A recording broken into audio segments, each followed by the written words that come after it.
When we first launched this podcast, after resurrecting the Nashville banner, we put out a call to all the newspaper's former staff members we could find to come by, reminisce, and sit down at the mic.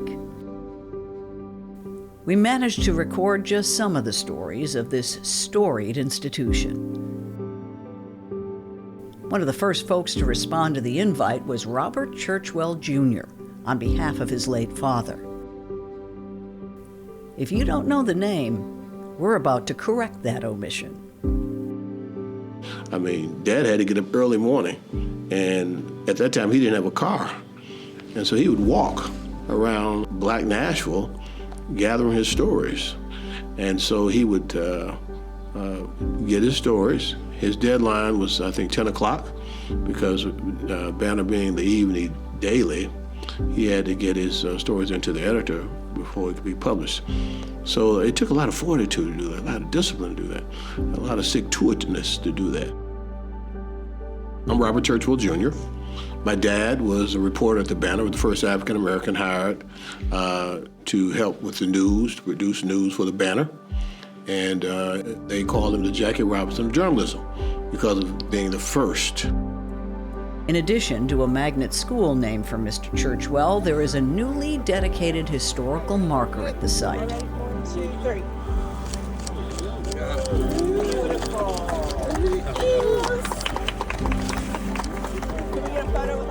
His most profound legacy, of course, are his children and grandchildren, who continue to lead and contribute to this community. I'm Demetria Kalodimos. It's Banner and Company.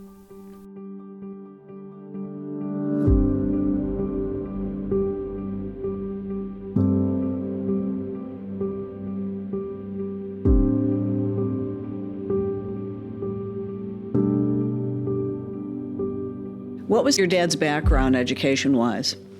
Dad went to Fisk University, graduated Fisk. Of course, Dad was part of the great generation, born in 1917. He went to Fisk, English major at Fisk, but he felt he needed another layer of education, you might say something to fall back on. So he went to Tennessee State University and got a teaching certificate. He was certified to teach. But he graduated from Fisk, and he was there with Aaron Douglas, Arna Bontemps, all the great ones during that time. Of course, Aaron Douglas is quite known for his work with the Renaissance, the New York Renaissance, and his great murals that he painted during that time. And of course, one of his most beautiful murals is in the administrative building at Fisk University. So Dad loved the blue and gold, but he truly was a Renaissance man himself, because he loved the arts. He enjoyed the plays, Broadway plays. He enjoyed the classical music, jazz, etc. And he shared that with us, my brothers and sisters and I. We gained that great exposure. And he was a very well-rounded person, read a lot. And he encouraged us to be readers also, because that opens up another vista for you. Once you read, you can see not only your own world, but other worlds too. So, but he was looked upon as a great alumnus of Fisk University. Where did he muster up this courage? That is a hard thing to do, to be the first at anything, and particularly in the segregated South with a lot of opposition. Well, my dad taught Sunday school. One of the things, he taught Sunday school at Seattle United Methodist Church. His mother was a believer also. Her dad was a Methodist minister in Clifton, Tennessee. And also, interesting enough, his dad's father was also a Baptist minister in Tennessee. So I guess you say, as it's in Star Wars, the Force is strong with this one, okay? But, he had to be Cornick Enix, who was one of the people who recruited, and also Leonard Gunn, who was really instrumental because he read Dad's articles that he'd written in the Chronicle, which was the African-American paper back then. He had to be convinced that this was to be the right thing to do.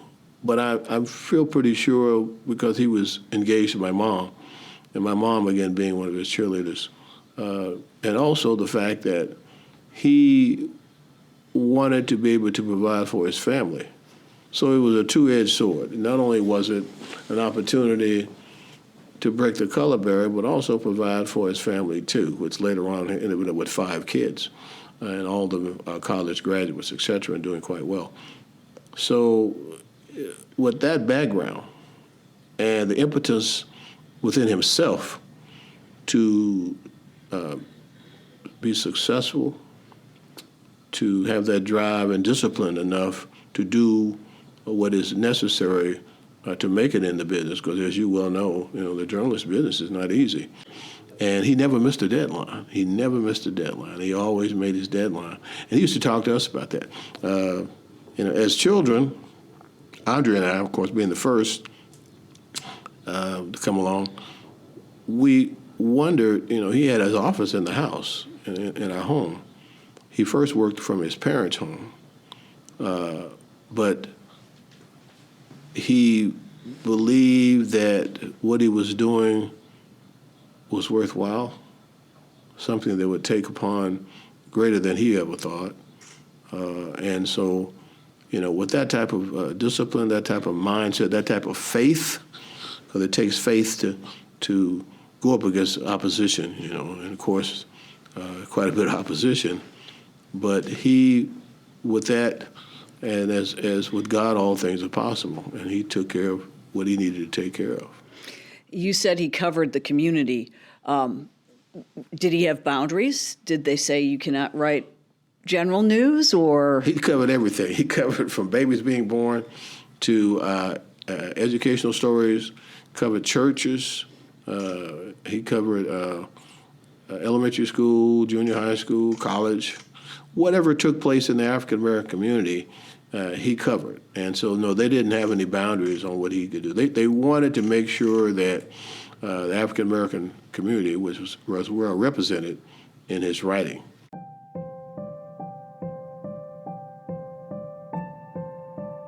To understand Robert Churchwell's journey, you need to know the name Stallman. It's still on an apartment building downtown, but long before that, it was synonymous with the Nashville Banner. James Getty Stallman became sole owner and publisher of the paper in 1955. He was an avowed segregationist. Talk a little bit about that publisher. A lot of people in town will not know their history. Well, from what I'd heard, he was an interesting person. He didn't care for African Americans much at all. He did not want Nashville to be integrated. And the Banner reflected that in their editorials. I think Dad said that there was one editorial that was mentioned about African Americans being descendants of monkeys. And that was, and he said they used the N-word quite a bit. In the newsroom or in print? It was in print. Yeah, it was in print. And so, it was not a very positive situation, but they realized because of economics that they needed the African-American community's money, and they wanted their, and so they felt the best way to do that, was very smart on their part, is to get an African-American reporter to come in and do stories just for the African-American community. And give us the years again to frame this. Oh, he started in 1950. He retired in 1981, 30 years. So what was he doing during the civil rights protests, sit-ins, demonstrations? That's interesting. Well, he was given, he had to go cover it. He covered the meetings, Dr. King. He covered the meetings with Dr. Lawson, and took his photographer with him. And they went to Fisk, and wherever the meetings were, whether it was First Baptist, Capitol Hill, he covered that. He covered the sit-ins, et cetera. And I think the Fisk Museum had a pictorial piece on the integration of Nashville, pictures that have never been seen before, because Stallman did not want anything about the integration of Nashville to be published. But yet Dad covered it. He also covered the bombing of Hattie Cotton, which was the first school that was integrated, and so he was very much involved in that movement, as it refers to make a pictorial and also a written a documentation of what transpired. So, but many years later, I mean, those pictures were shown that no one ever saw before, and also some of his writings in reference to, because the Banner Archives was given to the public library. And right. So I encourage anyone who wants to find more about what Dad did and what he had written to go to those, to the archives and check that out, yeah.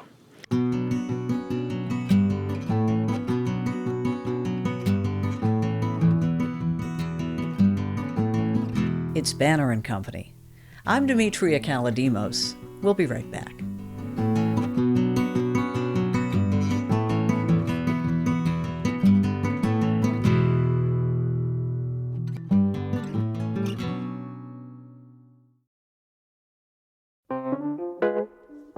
Not sure how to tackle your taxes?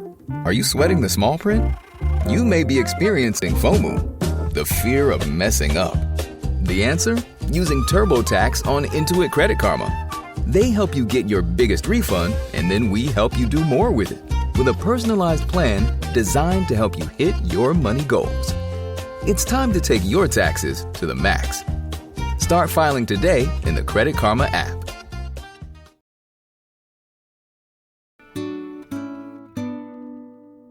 Paint a picture of your dad. Was he dressed to the nines when he went out on the street? Did he look like a typical reporter with a hat and a pad? And well, he had his pad, of course. Yes, he dressed to the nines.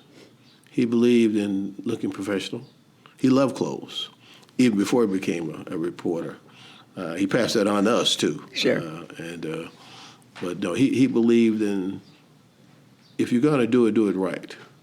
So every time he went to an interview, he was dressed to the nines. There's a picture in The Children that David Halberstam wrote. Yeah. And they have a section in there about Mom and Dad. And there's a picture with he and Marian Anderson. And, of course, the young David Halberstam was in there also. But you look at Dad, I mean, Dad had this, what we call this bad suit on. I mean, he was knocked down, as we say it. But you can see there his idea of presenting oneself very positively, especially when you're in the profession, was very important. I know it may not be easy to talk about, but talk about some of the slights and some of the downright cruel things that you've heard about that happened to him during his career. Oh, yeah. Well, of course, being hired in 1950, he didn't get a desk in the Banner newsroom until 1955, of course. And he had to write everything from home. He could not. He had to go in and give his writings to the city editor, and leave. And because of two staffers who went to Mr. Stallman and protested, I mean, he couldn't even go. Mom and Dad couldn't even go to the Christmas party. What he would do, what Stallman would do, would give Daddy a turkey. Instead of letting him go to the Christmas party, he bought him a turkey, and feed your family this turkey, and gave Daddy some money. That is no way close to going to a party with your cohorts, your peers, et cetera. Sure. But that was his way of compensating for that, for his lack of vision of allowing Dad and Mom to go. But they did finally be able to go. And I'll never forget, I was the photographer for that occasion. Everybody else was asleep. So they brought the camera into me, of course, being the oldest, the oldest gets, I get to do a lot of good stuff, great stuff, and being the oldest. So Mom looked beautiful, and Dad was, of course, sharp, as always. And I took that famous picture of them going to their first Banner Christmas party. Yeah. Wow. I know there was a time, I think Mr. Stallman bought a boat because he wanted to take his staffers to Florida, a place in Florida. Of course, Dad wasn't able to go there. He couldn't do that. But they went to Mr. Stallman and protested on the treating of Dad. He threatened to fire them, but he didn't. And consequently, Dad got a place in the newsroom. But even with that, there was still some residency on the part of the white reporters there to accept Dad. But Dad went on and did what he had to do. And interesting enough, I mean, out of all the years that Dad was at the Banner, and during the time of Stallman's being a part of that paper, He never had a conversation with Dad at all. He would always go from the back. Dad said he always would start from the back of the newsroom, come down by his desk, hello, Bob, and keep going. He never sat down and had a conversation with him. And even when Dad got in the newsroom, he wasn't allowed to go to staff meetings either. So everybody was in his office, Stallman's office, and that was Dad sitting in the newsroom by himself. So, it was not cool. But again, because of perseverance, because of faith, because of knowing what the task he had before him, he continued. But when he came home, we did not have, he was Dad. He was Dad. None of the pressures that he had showed with us. He taught my brother and I how to play tennis. He taught us to play football. He played football at Pearl High School. He was a center, and he loved sports. He taught us the importance of presenting yourself as a man and what a man needs to do for his family, etc. And so, he took us to movies. He took us always to get us clothes for Easter. I could not have asked, and I'm sure that my siblings would say the same thing, a better father, a better role model. Someone asked me once who was my hero, and I don't hesitate. My hero was Robert Churchwell Sr., but my shero was Mary E. Churchwell. Yeah. So I had two heroes in my family. I'm sure it's almost a foregone conclusion that his pay was not commensurate with the others. No. Therefore, Dad had to work on a second job. He did, yeah. He did some work for Fisk. He became part of Fisk's Public Relations Department. He worked with them. He did some other writings to make up some of the difference. I think it was $38 a week, something like that, a month, I don't know, something, but it was not enough. Of course, he had to work other jobs. As I mentioned, he worked even at his alma mater in their public relations department to shore up the means for a growing family. Me being the first and Andrea being the second, and of course my sister Risa came along. Then Mom and Dad hit the home run with the twins, Kevin and Keith. But again, that team. My mother could make a penny holler and a nickel run. So she was able to, with her tenacity and her dedication, they were able to stretch the money. Of course, Mom went back to school and got her degree from Tennessee State University. She became a teacher, a master teacher. So they're in kind of the two incomes came together, and it was always, as children wondered as we got older, how they were able to make it all happen. I know I went to TSU on a scholarship, music scholarship. And of course, Andrea went to Vanderbilt on a partial scholarship. And my sister ended up going to Trevecca College and Tennessee State also. And then the twins ended up going to, Kevin went to MIT and Keith went to Harvard. But how, and so he, after, and I would go with him sometimes. I would go with him when he was doing a little part-time work. I would sit in his office at Fisk with him as he was doing whatever is necessary, whatever he was asked to do in reference to that day. But no, it was not. I think one of his cohorts mentioned to him, if you were a Caucasian guy, you would probably become a city editor. You probably would really made more money and also had been promoted too. But none of that happened, no. Were there any ambitions to leave Nashville or any question to go to someplace bigger and better and more welcoming? No. We were taught once you start a task, you must finish the task. Well, this was home. There was no other place to go. No. He was dedicated to his craft. He was dedicated to make sure he got it right. That, as you well know, in the business, it's very important that the facts line up. He always told me when I had an interview, he said, always tell the the truth. Don't edge away from it, because they'll find it out. The reporter will find that out. And I forget, I took a journalism class at East High School, and I would write stories for our newspaper there, and I bring them to Dad. Dad was my editor, okay? He would tell me what I did wrong, etc. But he would always say, he told me how to start the story and how you put the middle part in and how you end your story, okay? But he always said, tell the facts. Don't give your opinion. Your opinion doesn't count when you're writing a story. You have to tell exactly what is going on. But yeah, it was no thoughts of leaving Nashville. They were dedicated to being there. His mom and dad were in Nashville, and also my mother's family was in Bell Buckle, Tennessee. So, no. We spoke to Tam Gordon yesterday, and if this is how it lines up, she was the second African American at the Banner, and it had taken 20-some years. If your dad arrived in 50, Tam didn't go to work until the 70s, and she said Mr. Churchwell and herself were the only people of color in that newsroom. Correct. Yeah. Hard. It was interesting. It was a hard egg to crack, but they cracked it. And Dad brought Tam along. He mentored her.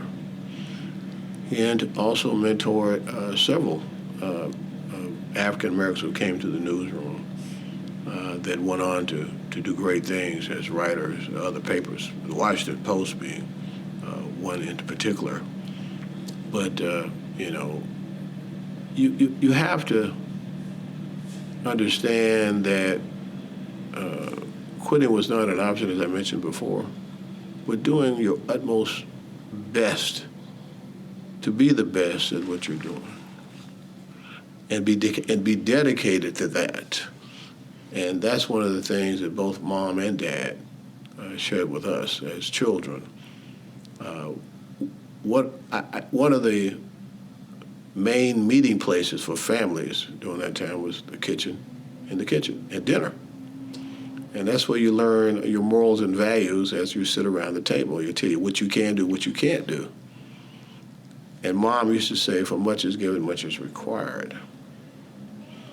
And that, in turn, showed us, or was a signal to us, the importance of being servants, being a servant leader, not worrying about doing stuff for yourself, but helping other people. And basically, that's what Dad did. Dad helped other people too. He would help, kids, friends, etc. But doing his writing, it helped people also. It helped encourage, it helped lift, bring to light what other people were doing in reference to their own lives. As a journalist, though, he had to report warts and all. I mean, I'm sure he didn't let anyone take a pass if there was wrongdoing, or No. He had to be tough on his own people. That had to be tough. Well, yeah, but he did it in such a way that he didn't burn any bridges. There you go. He didn't burn any bridges, no. What are some of the stories that come to mind that he was most proud of? Did you have any hung up on the wall in frames? No, none of that. But I think the story he did on Dr. King, he made as we call, above the fold, made the front page several times. And that was the time to truly celebrate when you made the front page. And I think it was a story he did on Dr. King coming to Nashville, speaking at Fisk, made the front page. He relished in those type of stories, and of course, when he made the front page, it was time all of us celebrated, But no, he didn't. He's a very humble man. Yet he knew what he was doing. He had an idea of the impact that he was having. But no, we didn't put anything. There were no banners or anything like that. Although later on, because I encouraged Pat Embry, I got there with the steno, or what they call it, the youth. It's kind of you can see through it. And I think the story that he did on Dad is Jackie Robinson of journalism prior to Dad retiring. I have that in my office at Robert Churchwell Museum, Elementary School. Of course, school is named after Dad too. So, but no, nothing glorified per se.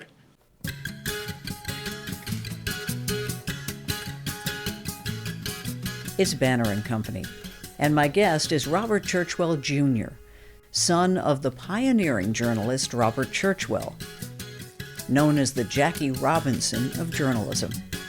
We'll be right back.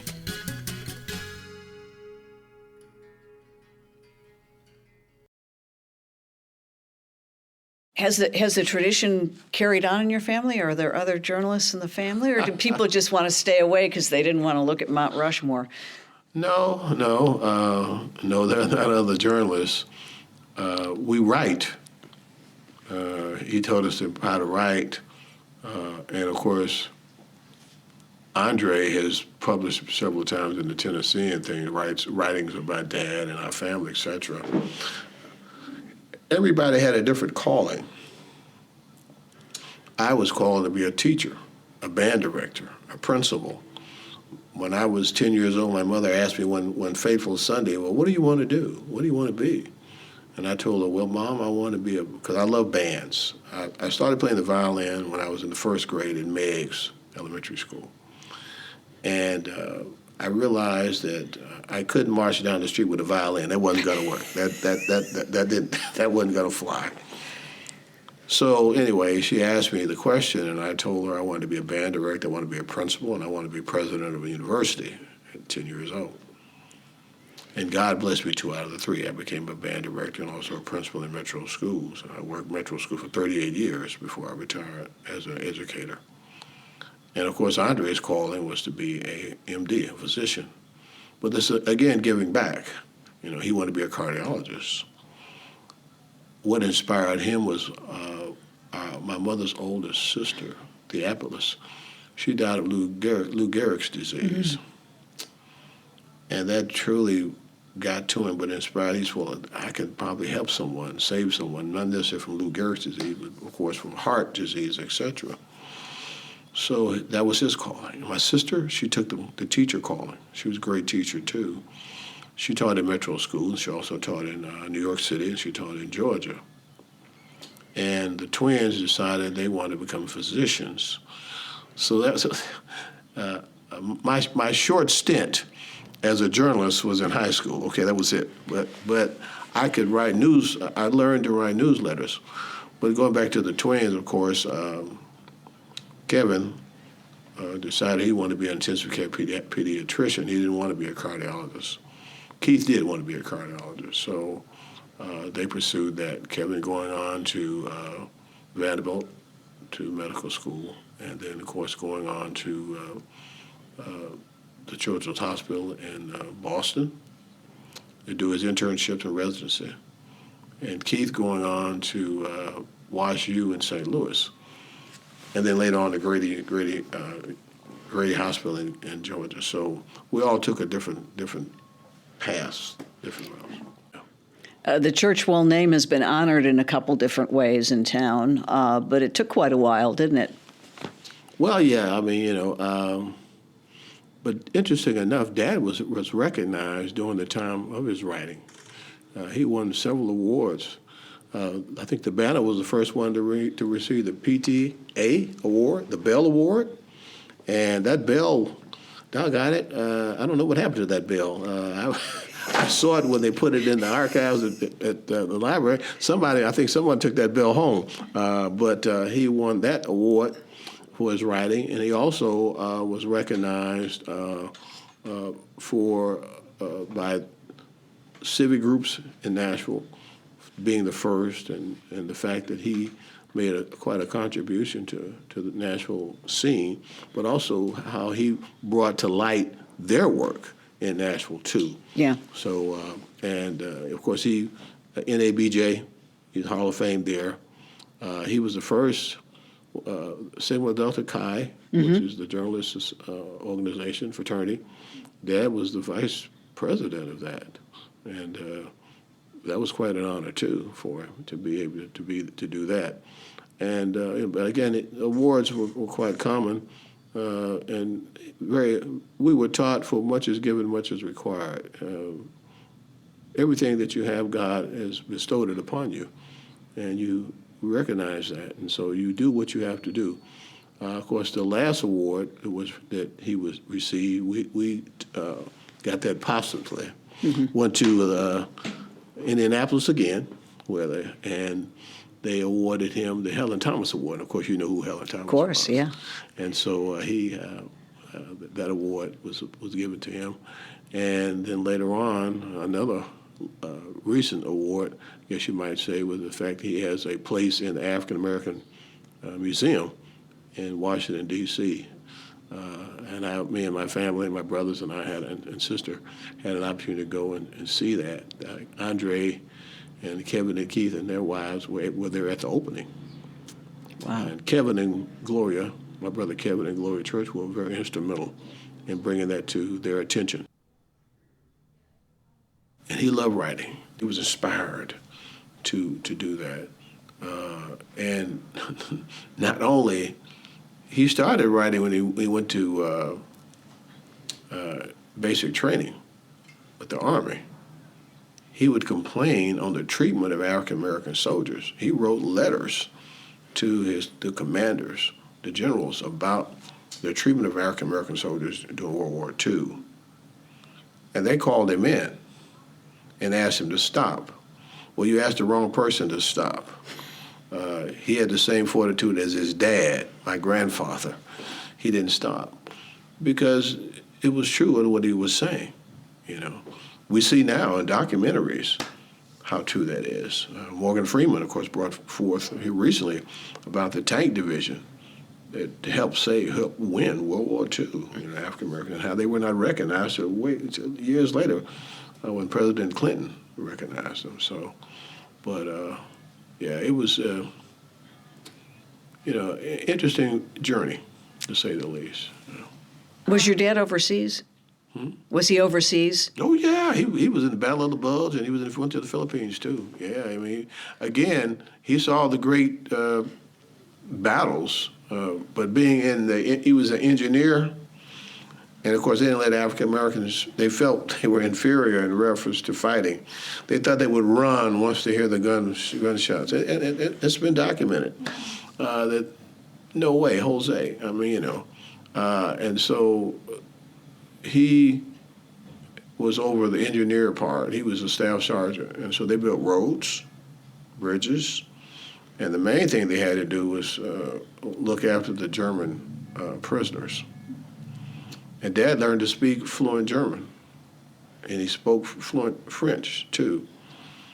A great story. So my brother Kevin and Keith were in McGavock High School, and they took a French class. So one day they were in our den speaking French. They had their book. They were trying to speak French to one another.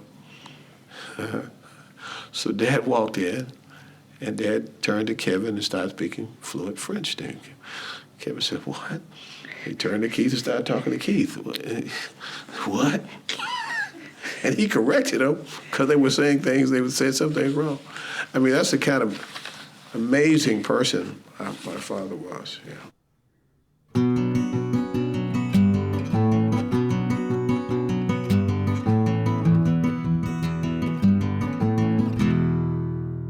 Banner and Company is a production of the New Nashville Banner. This episode is from an interview first gathered when we launched the podcast more than a year ago. Our producer is Steve Harouche. The original music is by Verlin Thompson. You can subscribe wherever you get your podcasts or go to NashvilleBanner.com. You're in good company.